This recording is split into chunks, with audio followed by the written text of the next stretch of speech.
Saudara, polisi menetapkan 4 tersangka pengeroyokan dalam kericuan pembubaran kegiatan doa bersama di Tangerang Selatan, Banten.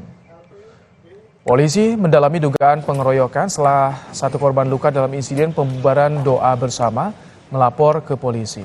Salah satu yang ditetapkan sebagai tersangka merupakan ketua RT.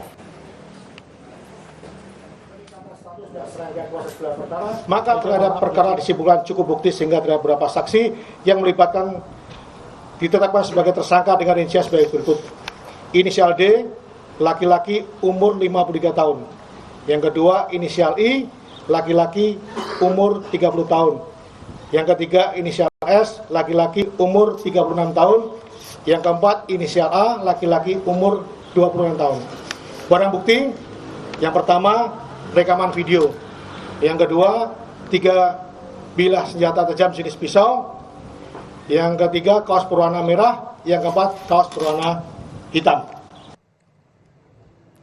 Sementara itu, menanggapi aksi pembubaran kegiatan doa bersama, Menko Polhukam Hadi Cahyanto mengajak untuk saling menghargai dan menghormati demi persatuan. Menghargai, saling menghormati, apalagi negara kita adalah negara bangsa. Ini harus kita lihat secara jernih. Dan kita juga harus saling menghargai satu sama yang lain. Mari kita tetap menjaga persatuan dan kesatuan, saling menghormati satu sama lain. Saudara, kami akhiri Kompas Petang sampai di sini. Saya Rahmat Ibrahim.